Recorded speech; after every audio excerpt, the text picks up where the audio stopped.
Hey everybody, welcome to another episode of the Devin Shanahan Show. We had a lot of news today. We've had a lot of news every day leading up to the election on November 3rd. Speaking of which, remember to get out and vote. Hopefully Trump, but whoever you're voting for, get out and vote because it's important to vote. That's how we make our voices heard. So today we have going to talk a little bit about some of the censorship that has been going on in the big tech industry and the mainstream media. As some of you know, all these Hunter Biden emails were leaked initially by the New York Post, and ever since then, their account has been completely locked out of Twitter. I think it's going on 2 weeks. It's more than 2 weeks now, actually. It's going on. It's probably going on close to 2.5 to 3 weeks. But I want to talk about all this a little bit, and also just want to get into this interesting little article here about how Bezos, who owns Amazon, and he also owns the Washington Post, in case you did not know, he wants to buy CNN. So, that's always good having one guy own practically everything. But yeah, so let's read the news. Bezos, who owns Amazon and the Washington Post, might buy CNN, report says. Quote, according to Fox Business, bankers are speculating that the world's richest man, Jeff Bezos, who owns Amazon.com and the Washington Post, may be interested in purchasing CNN. Although such a purchase would cost a reported $10 billion, Bezos is worth an estimated $193 billion, so he can afford it. A person close to Bezos denied the rumor, telling Daily Mail, quote, there's been zero talk on this. CNN is currently owned by AT&T.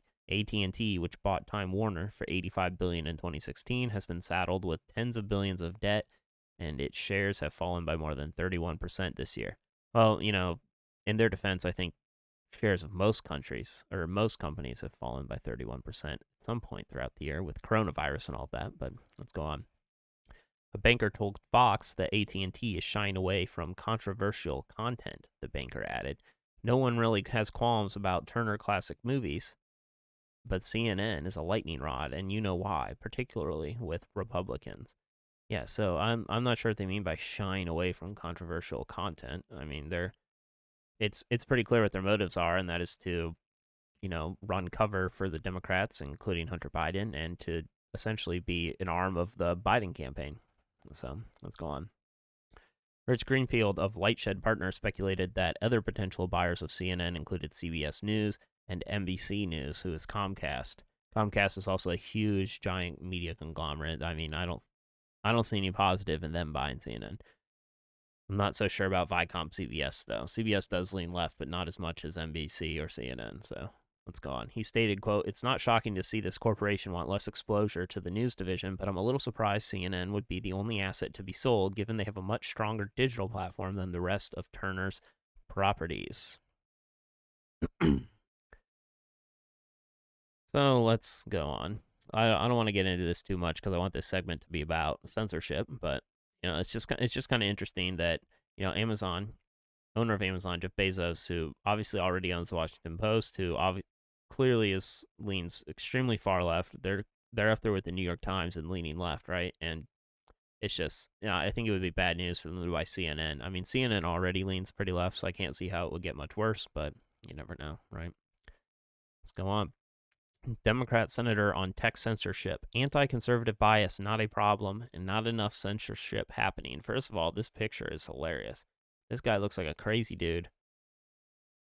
I mean, yeah, this guy looks straight up crazy, straight out of Back to the Future, flux capacitor style. Let's go on.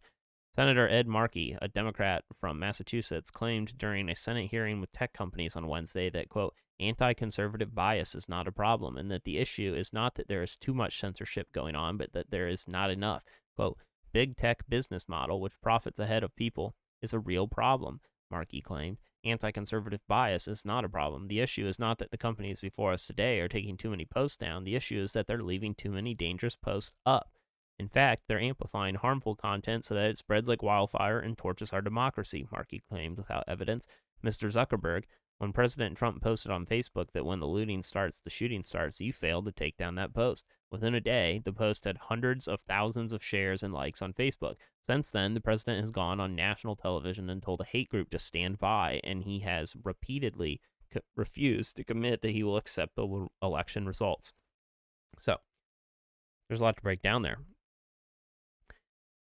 So let's break it down one by one. First of all, anti conservative bias is a problem. Bias against anyone is a problem. I mean, the left is very naive to think that the censorship of the right will not eventually morph into censorship of the left. If you allow people to start eroding the freedom of speech and start censoring certain views that they do not agree with, eventually these methods of censorship will come after them as well. That's how it always goes down. I mean, you already saw it over the weekend. The Jacobins, which is a very progressive news site, you could think of them as kind of like a TYT, the Young Turks type of deal, if you're familiar with them. So very progressive, right? In the Bernie bro sector, essentially Bernie Sanders supporters. They're pretty much outward socialists, right? They were essentially censored. I believe that they had Anna Kasparian from the Young Turks on, and they were talking. I'm not entirely sure what their segment was on, but I believe Facebook took it down, and maybe even Twitter. So, this stuff is already starting to come for the left, and it will come for the left when they're done taking out the right. That's just how it works. So extremely naive to think that bias against one side is good. So, what else did he say here that we got to break down? So, blah, blah, blah, blah, blah. Oh, yes, hate group. So, this here, when Markey says, since then, the president has gone on national television and told the hate group to stand by, and he has repeatedly refused to commit that he will accept the election results. So there's two things there. So that supposed hate group is the Proud Boys. The Proud Boys are not a hate group. I know there's a lot of talk out there that there's some sort of white supremacist hate group, but it's just not true. Yes, they have done some bad things in the past, and they've gotten in some fights, but for the most part, they're a peaceful organization. They organize these peaceful events, and then Antifa is usually the one starting the fights, and the Proud Boys do defend themselves. They do fight back after a fight is broken out, but they never start them. And I mean, to say that there's some sort of white supremacist hate group is just insane. I mean, the leader of the Proud Boys, the chairman of the Proud Boys, Enrique Tarrio, is an Afro-Cuban man. So to say that there's some sort of white supremacist group just makes absolutely zero sense. And then the other thing that Markey said here is Trump has repeatedly refused to commit that he will accept the election results. I mean, we've seen that from the left as well. And Trump didn't even say that. What Trump said was, if I think that there was fraud in the election, then I will challenge the election results, which is perfectly reasonable. I would hope that anyone who thought that there was fraud going on in the election or that the election was not legitimate would challenge it. I mean, we've seen this many times before, actually, historically. We saw this in the Bush-Gore. I mean, in 2000, when Bush ran against Gore and Bush ended up winning, there was a giant case surrounding Florida, which was, I'm not sure if it was 20 votes back then, but it was a number of votes, right? Just like it is now. It's a very important state to win. If you win Florida, a lot of times you end up going on and winning. So there was a big case against Bush versus Gore. It went all the way up to the Supreme Court, and they ruled that Bush won. So, there's still some controversy over that, whether or not Bush actually won, whether or not Gore actually won Florida, blah, blah, blah. It doesn't really matter at this point. It's all history. It's all in the past. Can't change it now. But, we've had things like this in the past. And to say that Donald Trump is crazy just because he would challenge the election if there's proof of fraud is not. I mean, I'm sure Biden would do the exact same thing. And like I said, we've heard it from them. I mean, Hillary Clinton just a month and a half ago said that Joe Biden should absolutely not concede, no matter what. That sounds to me like the left is not going to accept the election results. I mean, we've heard them, they're saying the quiet part out loud when they say that, the riots will stop only if Biden is elected, which is absolutely not true. These people who are rioting do not like Biden. These people are far left progressives. They don't like Biden. They don't like Trump. Sure, some of them like Biden more than Trump, and some of them might vote for Biden, but to act like they're going to, stop rioting when Biden takes office is insane. But the Democrats have been using that as kind of like a passive threat. Like, hey, if you guys want the rioting and looting in your cities to stop, you better vote for Biden. That's kind of like an implied threat, It's an implied threat that if you don't vote for Biden, the rioting will continue, which is a false premise in and of itself. But let's go on. Mr. Zuckerberg, this is Mr. Markey speaking again. Mr. Zuckerberg, can you commit that if the president goes on Facebook and encourages violence after election results are announced, that you will make sure your company's algorithms don't spread that content and you will immediately remove these messages? First of all, I have no doubt in my mind that Facebook and Twitter will immediately remove any sort of right-leaning messages after the election. They've already come out and said it, that on election night, they will not allow Donald Trump or his right-wing pundits to post that he's winning certain states. They will not allow it because they're going to wait. Essentially, they're going I don't know why. They're not going to do it on the left. It's just more right-wing censorship. Like if Donald Trump if we see a huge red wave on November 3rd, which I'm expecting we will, I'm expecting we will see a ton of red votes in all these battleground states. And my prediction is that Trump will win 278 to 260. But, states like Pennsylvania, Ohio, Texas, Florida, Iowa, North Carolina, South Carolina, I think we're going to see a giant red wave in some of these states with a lot of voters coming out. And Twitter and Facebook have already said that they will not allow Donald Trump to post that he has won these states. They're going to make us wait until after all the absentee ballots have been counted, which is unprecedented. It's never been done before, and I'm sure they won't do it if Biden posts that he wins the state. I'm sure they won't say that. So, I mean, yeah, it's just more evidence of these left-wing tech companies that are censoring people, and it's a big problem because they have Section 230 coverage right now, protections under the law, and you should go back, if you don't understand Section 230, go back and watch my video from a few days ago titled Section 230 Clarification. It gets into what that article of the Communications Decency Act actually means and how I believe it is being misinterpreted. Excuse me, got a scratchy throat today. But yes, so go back and watch that video so you can understand Section 230, and you will understand that, these companies should not have these protections under Section 230. So, or they should have protections under Section 230, but they are able to be held liable as a publisher, and that part has been completely misinterpreted to their benefit and to the detriment of the American people, exclusively conservatives for the most part. Let's go on. Twitter CEO, this is an article from the New York Post. Twitter CEO Jack Dorsey falsely tells senators company lifted ban on the New York Post expose. Twitter CEO Jack Dorsey on Wednesday falsely told senators that his company lifted a ban on users tweeting articles from the Post's Hunter Biden expose, despite the fact that the ban remained on one of the Post's bombshell stories and was only lifted after he made the claim.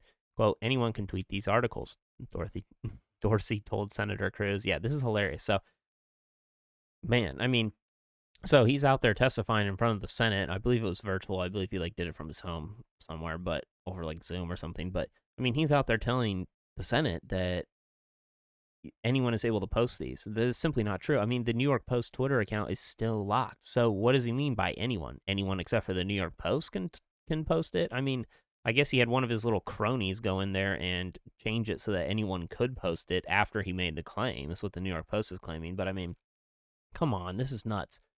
I mean, it's just because they're running cover for Biden and they don't want anyone to see this. I mean, this is literally election meddling at the highest level.